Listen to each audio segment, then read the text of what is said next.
दोस्तों, Agra is a well known destination on tourist circle. कौन नहीं जानता है आगरा को। देश विदेश से लोग यहाँ आते हैं। पर क्या आपको पता है कि आगरा सिर्फ उन हिस्टोरिकल मॉन्यूमेंट्स के लिए ही नहीं बल्कि कुछ और ऐसे पुराने और एंशियंट टेम्पल्स के लिए भी महत्व रखता है जो आपको जरूर देखना चाहिए अगर आप आगरा की ट्रिप पे हैं। क्या आपको पता है कि आगरा को स्वयं महादेव ने चारों तरफ से सुरक्षित किया हुआ है? जी हाँ, आगरा के चार कोनों पे चार ऐसे महादेव मंदिर हैं जहां पर कहते हैं कि साक्षात भगवान विराजमान है। नमस्कार दोस्तों, एक बार फिर स्वागत है आपका हमारे इस चैनल माई टेम्पल ट्रिप्स पे। और आज हम आपको आगरा लेके चलेंगे और बताएंगे आगरा के उन चार प्रमुख भगवान भोलेनाथ को समर्पित मंदिरों के बारे में और 6 अन्य प्रमुख मंदिरों के बारे में जहां भगवान के दर्शन करके आप बेकसीम शांति मिलेगी। सो चलिए शुरू करते हैं। नंबर 1 पे हमारी लिस्ट पे है श्री मनकेश्वर मंदिर। यह मंदिर रावतपुरा में है जो आगरा फोर्ट रेलवे स्टेशन के पास है। भगवान शिव को डेडिकेटेड है ये मंदिर। इस मंदिर को आगरा का सबसे पुराना मंदिर कहा जाता है। महादेव का ये मंदिर उत्तर प्रदेश के सबसे प्रसिद्ध मंदिरों में आता है। आगरा में भोलेनाथ के 4 पुराने मंदिर हैं जो शहर के 4 कोनों पर स्थित हैं। उनमें से यह एक है। कहते हैं कि इस मंदिर का संबंध द्वापर युग से है जब भगवान कृष्ण का जन्म हुआ था। कहते हैं कि तब भोलेनाथ भगवान श्री कृष्ण को दर्शन देने के लिए यहाँ पे आए थे और तभी से यह मंदिर यहाँ पे है। सो इतनी महानता है इस मंदिर की। So if you are on a travel trip to Agra, please do visit this temple. मंदिर खुलने का समय सुबह 5 बजे से लेकर के दोपहर 12 बजे तक है और फिर शाम को 4 बजे से लेकर के रात के 8:30 बजे तक है। एड्रेस आपको बताया हमने, रावतपुरा लोकेलिटी में है यह दिव्य मंदिर। दूसरा मंदिर जिसकी मैं बात करूंगा वह है श्री बलकेश्वर मंदिर। ये बाबा भोलेनाथ को समर्पित दूसरा इंपॉर्टेंट टेम्पल है आगरा में। इस मंदिर की खास बात यह है कि यहाँ पर भोलेनाथ का श्रृंगार बहुत ही खास है। यहाँ शिवलिंग को केसर और चंदन से सजाया जाता है। कहते हैं कि जहाँ यह मंदिर स्थित है वहाँ कभी बिलवा पेड़ के जंगल हुआ करते थे। करीब 600 साल पहले जब ये जंगल साफ किए गए तो यहाँ ये मंदिर दिखाई दिया। क्योंकि यह मंदिर बिलवा वृक्ष के जंगलों में था, इस मंदिर को बलकेश्वर मंदिर कहते हैं। ऐसी मान्यता है कि यहाँ पर 40 दिनों तक पूजा करने से सारी मनोकामनाएं पूरी होती हैं। ये मंदिर उन 4 प्रमुख शिव मंदिरों में से एक है जो शहर के 4 कोनों पर स्थित है। एक खास बात और है इस मंदिर की कि यहाँ पर शिवलिंग जमीन से करीब 2 से 3 फीट नीचे है। बलकेश्वर मंदिर is situated on the Ram Ratan road that is at the northern part of Agra city and it is very close to Agra railway station. There are several auto rickshaws, cabs, taxis that are available outside railway station that can be hired to go to this temple.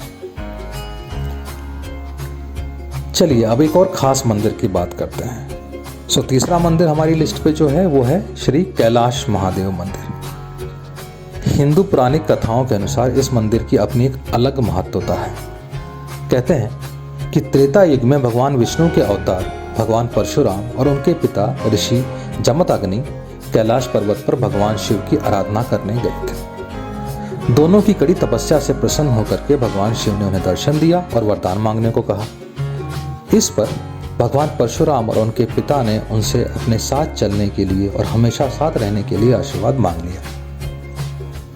इसके बाद भगवान शिव ने दोनों को एक एक शिवलिंग भेंट स्वरूप दिया। जब दोनों यमुना किनारे आगरा के पास वन में बने अपने आश्रम जिसका नाम रेणुका था उसके लिए चले तो आश्रम से करीब 6 किलोमीटर पहले ही रात हो गई और वो विश्राम करने के लिए रुके। जब सुबह वे इस ज्योतिर्लिंग की पूजा करने के लिए आए तो दोनों ज्योतिर्लिंग वहीं स्थापित हो गए। इन शिवलिंगों को महर्षि परशुराम और उनके पिता ऋषि जमदग्नि ने उठाने का काफी प्रयास किया, लेकिन वह शिवलिंग उस जगह से उठा नहीं पाए।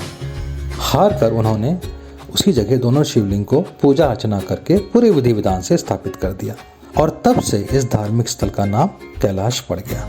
सो it is a very important temple of the region. Temple remains open from 6 AM to 9 PM all the days. इसका जो एड्रेस है वो है मथुरा रोड, सिकंदरा, आगरा। अब एक और खास मंदिर की बात करते हैं।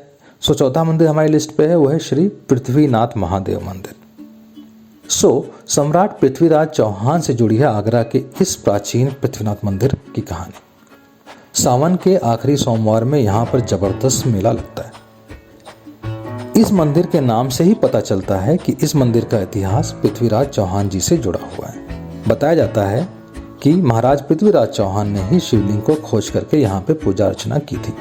इसके बाद से यहाँ भगवान शिव अपने पूरे परिवार के साथ विराजमान हैं। कहते हैं कि एक बार सम्राट पृथ्वीराज चौहान इस तरफ से गुजर रहे थे। इसी दौरान उन्होंने यहाँ पर विश्राम करने का मन बनाया। उस समय पृथ्वीराज चौहान जी ने अपना घोड़ा बांध दिया, लेकिन कुछ देर बाद वो अपने आप ही खुल गया। उन्होंने बहुत बार कोशिश की, लेकिन घोड़ा वहाँ बंधा ही नहीं। वे परेशान हो गए। वे घोड़े को बांधने के लिए जगह की तलाश कर रहे थे। उसी दौरान उन्हें यह शिवलिंग गड़ा हुआ मिला। उन्होंने शिवलिंग को उखाड़ने की काफ़ी कोशिश की, लेकिन काफ़ी खुदाई के बाद भी इस शिवलिंग का छोर नहीं मिला। इसके बाद उन्होंने यहाँ पूजा करना शुरू किया और यहाँ पर इस मंदिर का निर्माण करवाया। इसके बाद से इस मंदिर की मान्यता बढ़ती चली गई और उन्हीं के नाम पे इस मंदिर का नाम पृथ्वीनाथ महादेव मंदिर पड़ गया। इस मंदिर का एड्रेस जो है वो अशोक विहार, केदार नगर, शाहगंज है।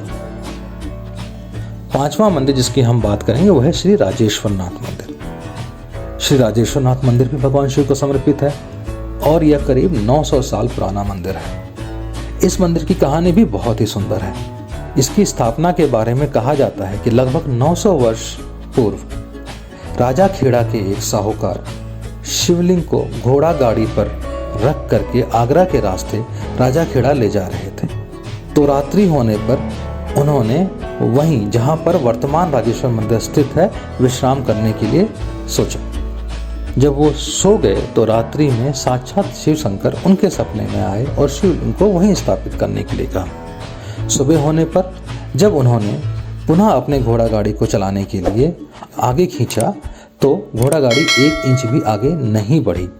तब उन्हें अपनी भूल का एहसास हुआ और उन्होंने शिवलिंग को वहीं स्थापित कर दिया। यह है इस मंदिर की अनोखी कहानी। यहाँ भगवान खुद अपनी मर्जी से विराजमान हुए हैं और कहते हैं कि शिवलिंग यहाँ पर दिन में 3 बार रंग बदलता है। ये एक बहुत ही अनोखा और ख़ास मंदिर है इस रीजन का। इसका एड्रेस है राजा कायरा, शमशाबाद रोड, अनंतपुरम, इंदिरापुरम, कावेरी विहार, शमशाबाद, आगरा। छठा मंदिर जिसकी हम बात करेंगे वो है श्री रावल जी महाराज टेम्पल। भगवान शिव को समर्पित यह मंदिर भी बहुत पुराना शिव मंदिर है आगरा में। यह मंदिर कलेक्ट्रेट क्रॉसिंग पे रेलवे ट्रैक के पास है। यहाँ के लोगों के बीच इस मंदिर की काफ़ी मान्यता है और सोमवार के दिन यहाँ पर खासी भीड़ होती है। यह मंदिर हफ्ते में 7 दिन दर्शन के लिए खुला रहता है। यह मंदिर जो है वो कलेक्ट्रेट क्रॉसिंग में स्थित है। 7वां मंदिर जिसकी हम बात करेंगे वो है श्री बागेश्वर नाथ मंदिर। यह भी एक खास मंदिर है आगरा का। इस मंदिर में स्थित है 10 शिवलिंग और वो भी यहाँ के मुख्य अट्रैक्शन है। सोमवार के दिन यहाँ अच्छी खासी भीड़ होती है, भक्तों का तांता लगा रहता है। भजन कीर्तन यहाँ पर डेली बेसिस पर ऑर्गेनाइज किए जाते हैं। चलिए अब आगे चलते हैं और 8वें मंदिर की बात करते हैं। 8वां मंदिर जिसकी मैं बात करूंगा वह है श्री खाटू श्याम जी का मंदिर। यह मंदिर श्री खाटू श्याम जी को समर्पित है। श्री खाटू श्याम जी जो भगवान कृष्ण के अवतार के रूप में जाने जाते हैं। भगवान श्री खाटू श्याम जी का परम धाम राजस्थान के शेखावटी के सीकर जिले में स्थित है। आगरा का यह भव्य श्री खाटू श्याम जी मंदिर राजस्थान मंदिर वास्तुकला की शैली में बनाया गया है। राजस्थान की गुलाबी पत्थरों से बनाया एक नया मंदिर है ये, जो आगरा में भगवान खाटू श्याम जी महाराज को डेडिकेटेड है। 1200 गज में बने इस मंदिर में भगवान खाटू श्याम जी की मूर्ति 100 किलो सिल्वर के भव्य सिंहासन पे विराजमान है। अगर आप आगरा में हैं तो यह एक दिव्य खास मंदिर है जिसके आपको दर्शन जरूर करने चाहिए। इस मंदिर का पता है, एड्रेस है Shri Khatu Shyam ji temple road, Gionee मंडी, सिविल लाइन्स। ये मंदिर भी सुबह 5 बजे से लेकर के दोपहर 1 बजे तक और फिर शाम को 5 बजे से लेकर के रात के 9 बजे तक खुला रहता है। अब एक और खास मंदिर की बात हम करेंगे जो हनुमान जी को समर्पित है। सो नवा मंदिर जो हमारी लिस्ट में है वो है लंगड़े की चौकी मंदिर। 500 साल पुराना इस हनुमान मंदिर का कहानी बहुत ही अद्भुत है। ऐसा कहा जाता है कि यहाँ एक सरकारी चौकी हुआ करती थी कभी, जहाँ पर एक लंगड़ा आदमी चौकीदार हुआ करता था। वह भगवान श्री राम का बहुत बड़ा भक्त था। एक दिन वह ड्यूटी पे नहीं था तो लोगों ने उसकी शिकायत कर दी। जब कोतवाल पता करने आए तो उन्होंने उस लंगड़े चौकीदार को भगवान श्री राम की कथा में विलीन पाया। फिर जब वो चौकी पे वापस गए तो उन्होंने उसे वहाँ भी पाया। उनको बड़ा आश्चर्य हुआ। तब उस चौकीदार ने बताया कि स्वयं भगवान श्री हनुमान यहाँ पर विराजमान होकर के इस चौकी की रक्षा कर रहे थे। तब से वहाँ हनुमान जी का मंदिर बनवाया गया और नाम पड़ गया लंगड़े की चौकी हनुमान मंदिर। एक बहुत ही फेमस मंदिर है आज के टाइम पे आगरा में, और कहते हैं कि यहाँ पर सभी भक्तों की मनोकामनाएं पूरी होती हैं। यह मंदिर सुबह 5 बजे से लेकर के रात के 9 बजे तक खुला रहता है। जो एड्रेस है वो है लंगड़े की चौकी, चौराहा, सिविल लाइंस, आगरा। और 10वां और जो आखिरी मंदिर जिसकी हम बात करेंगे, जो भी बहुत भव्य है और नया मंदिर है, वो है स्वामी महाराज का स्वामी बाग मंदिर। स्वामी बाग को राधा स्वामी समाधि भी कहते हैं। राधा स्वामी सत्संग जो मूवमेंट है, इसकी शुरुआत 1861 में हुई थी। इनका जो उद्देश्य था वो था दुनिया के हर धर्म को मानने वालों को एकजुट करना। इसलिए यहाँ की बिल्डिंग में आप हर धर्म की पूजा स्थलों के आर्किटेक्चर की झलक देखेंगे।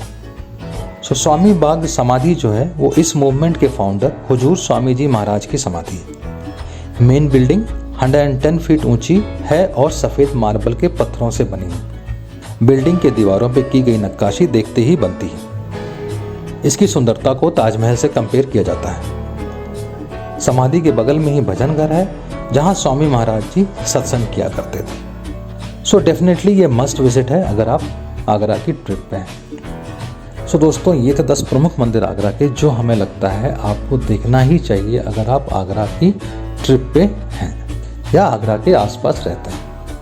आगरा तो वैसे बहुत ही पॉपुलर टूरिस्ट डेस्टिनेशन है। दुनिया भर के लोग ताजमहल देखने आते हैं। हमारे देश से लोग ताजमहल देखने आगरा जाते हैं और वहाँ पर और भी बहुत सारे हिस्टोरिकल मॉन्यूमेंट्स हैं। पर हम ये भूल जाते हैं कि आगरा में ऐसे एंशिएंट हिस्टोरिकल और इतना महत्व रखने वाले टेम्पल्स भी हैं जिनके दर्शन हमें करने चाहिए अगर हम आगरा की ट्रिप पे हैं। दोस्तों, उम्मीद करता हूँ आपको ये जानकारी काफ़ी इंटरेस्टिंग लगी होगी, काफ़ी पसंद आई होगी। ऐसी ही अन्य जानकारी के लिए आप हमारे चैनल को सब्सक्राइब करना ना भूलें। और अगर आपको ये इन्फॉर्मेशन पसंद आई है तो हमें लाइक, सब्सक्राइब और शेयर ज़रूर करें। ऐसी ही अन्य जानकारियों के साथ अगले वीडियो में फिर मिलते हैं। तब तक के लिए जय भोलेनाथ, जय माता की।